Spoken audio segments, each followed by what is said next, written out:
So today we're going to be demonstrating how to exactly replace a motor on your hammerhead. If that ever goes bad, here on the side we have a brand new hammerhead motor that we're going to be replacing. That's the part number right there, HH1305. So what you want to do in this case is go ahead and first off you're going to be disconnecting your electrical cables away from your switch and your battery.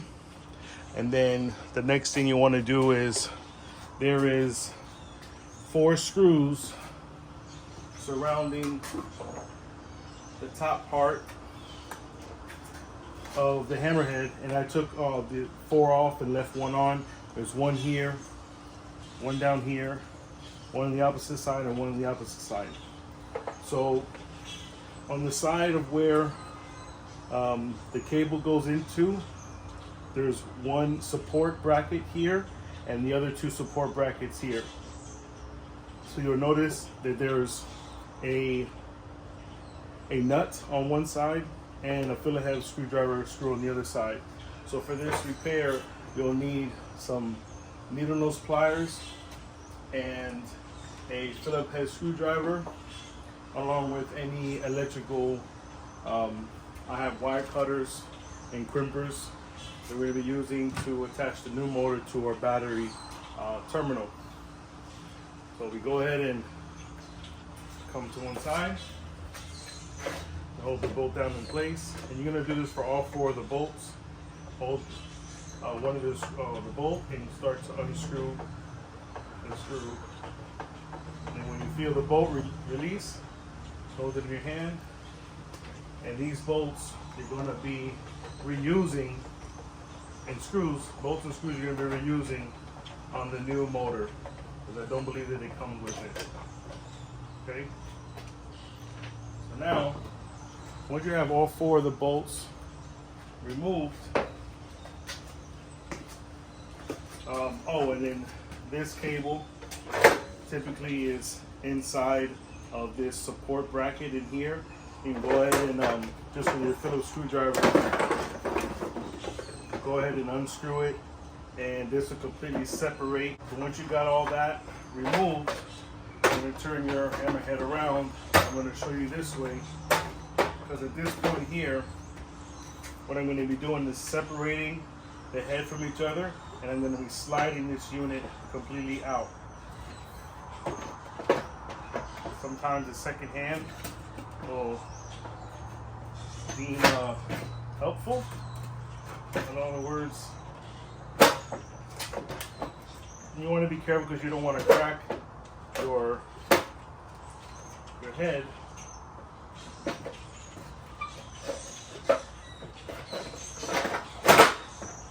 And there you go. And as well, you want to go ahead and take off your propeller, because that as well needs to be transferred over to the new motor. What actually happened with this motor was the cabling got internally messed up. The motor itself works, but the actual cable got messed up. I don't know how, but nevertheless, that's it. So once you take off the first nut, you pull straight up, okay? And then here's your prop. And then don't forget to take your cotton pin, because that as well will need to be transferred over.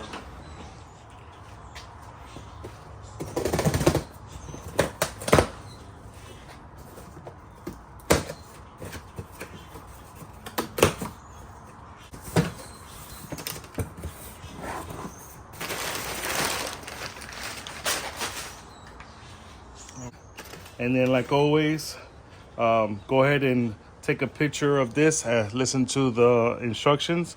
There's a specific number on your unit to go ahead and register. And this is where you want to go ahead and register your product so that you get a full year warranty from the manufacturer. So we're going to go ahead and we're going to take our unit out. While I have the motor out, I'm going to take advantage on my particular machine. I have my handle is very loose, and before it snaps off, I want to go ahead and I want to address that.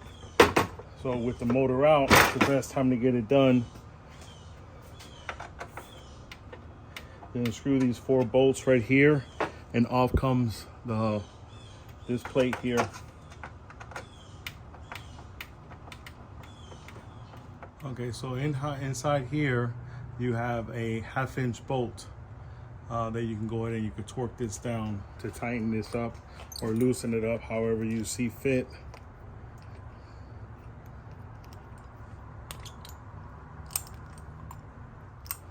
All right, so now that I have I've tightened my knuckle back onto the platform, got it pretty tight the way that it should be so that it lasts a long time. Now I'm going to go ahead, and what I like to do is take the screws out and line up my holes to the original, and then I'll start to tighten them down.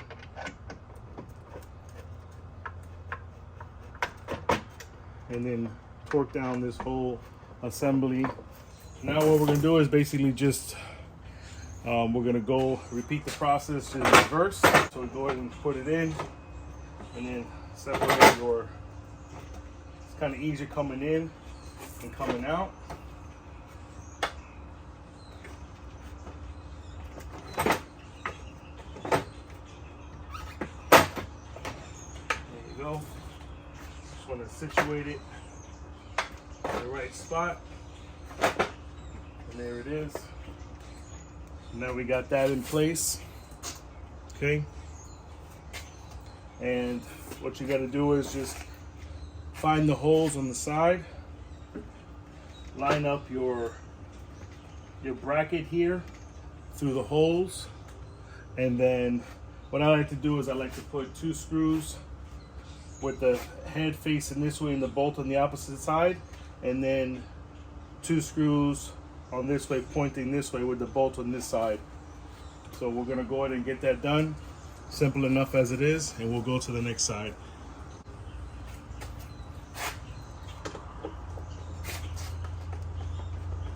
All right, so with all that all done, we're gonna remove this screw. I'm gonna retain the screw. Like I said, you can keep this if you want to. I kind of keep old parts because you never know. And you're gonna go ahead and you're gonna fold this. You're gonna rotate this with the flat part, the straight part, because you can tell that this side is bent a little bit. There's a little slight bend to it. And leave that to the outside. We're gonna bend this to here, and we're gonna put our screw inside.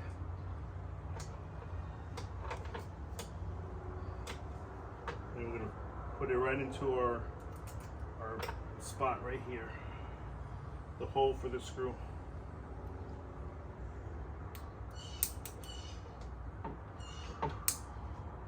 Little compressing needed.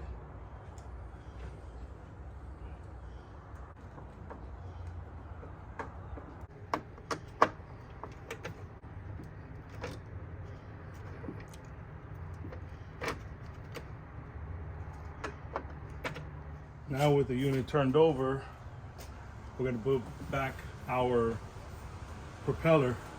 And one of the things I really like that they've done with the new motors, and they've been doing this for a while, they've actually put this little cap, and it's to help prevent debris from getting inside of the actual shaft of the motor. First thing we're going to go ahead and do is we're going to put our cotton pin back through the shaft opening.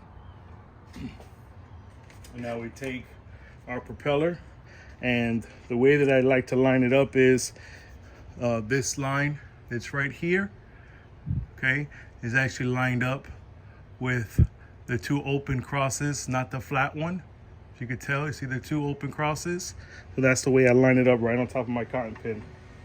Put it on, push it down on top of the cotton pin, and then we take our nut and we start to spin it on top of our shaft. Now that's ready to go. All right, so back to the electrical part. We have these two wires that are coming from our smart switch that we have up here.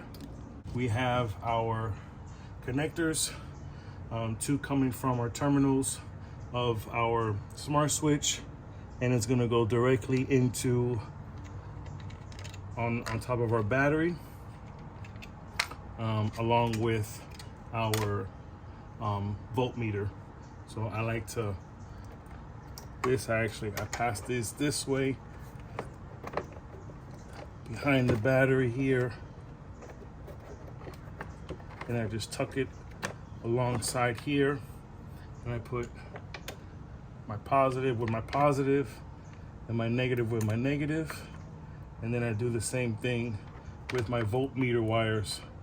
I like to put the voltmeter actually on the bottom so it gets a more contact with the battery. You can see that lighting up over there, already lit up. Okay. And now with my other connectors, by the factory, I've asked them to see if they can come up with something else. They're always using the wire nuts. You know, they said that they haven't found a way to that they could find a much stronger connection than, you know, the wire nuts.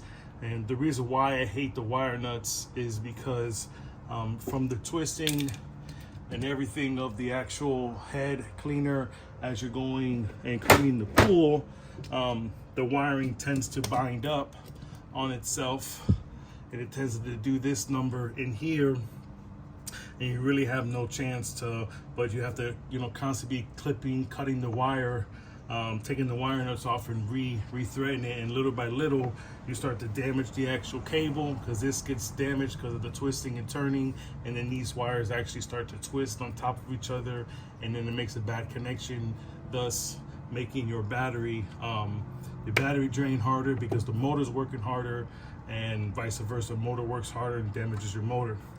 So what I come up with is these quick disconnects. I think they work extremely well. So on this side, I have the male side coming out, and then I connect my female side to my motor. And whenever I do get that binding up, I can just disconnect, put on my terminals, my new female side onto here. Now, this is my solution to the problem. I've had some pretty good success with it, and it's easier to manage the cord, because that's basically what they came up with, is, you know, trying to find a way to manage the cord, because it will get bound up on you, right? So I think that this is, in my opinion, the best way to manage that, because we're talking about a quick disconnect.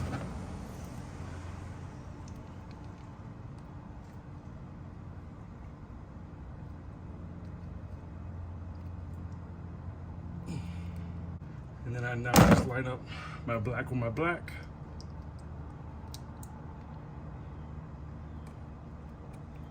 And I like these. I got these from an auto parts store. I like them because they fit into each other. None of the wiring itself or none of the terminals are exposed. So thus, I believe that it makes a pretty watertight seal in the case. And then we also have cover that covers the battery box.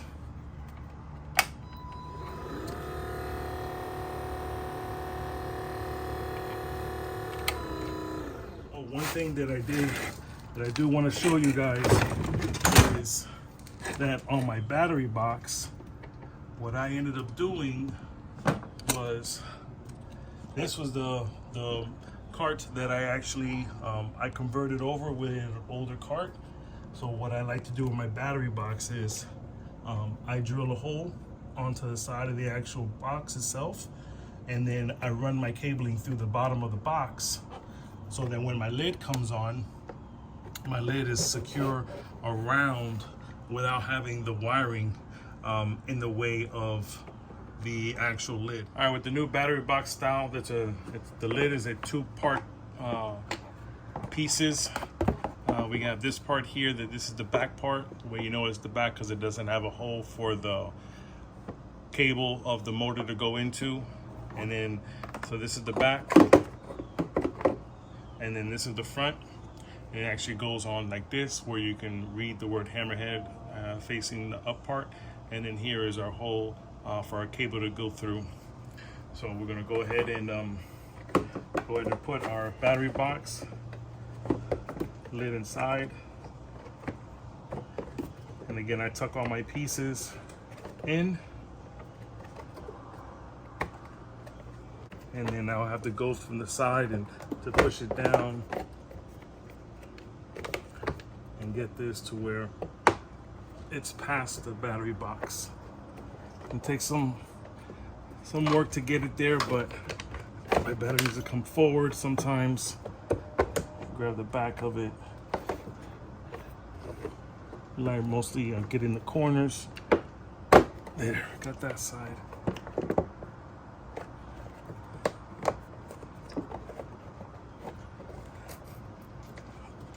And there, I got that in place there. So now I take my end of my cable where I have my wire connectors, and then push those through.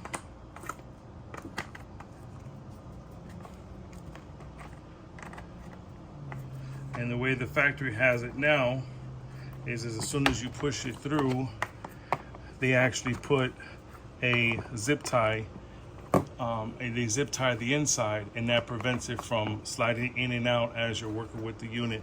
And now we're just gonna connect black with black.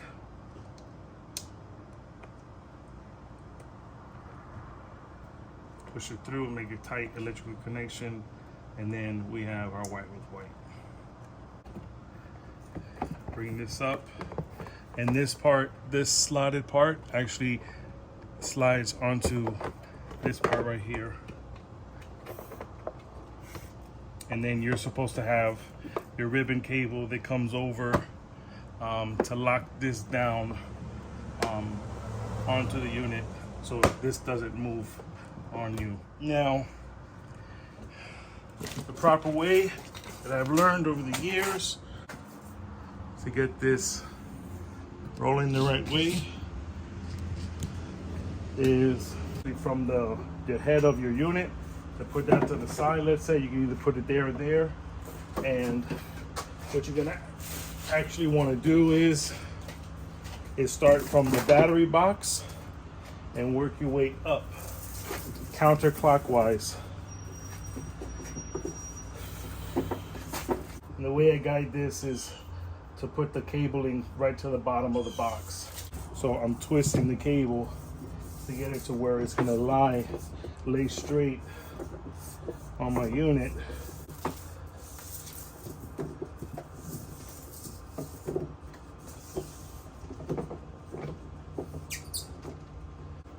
That's how you go ahead and you replace the motor on your Hammerhead cart. Thank you so much for watching this video. Hopefully you guys learned something. So stay tuned.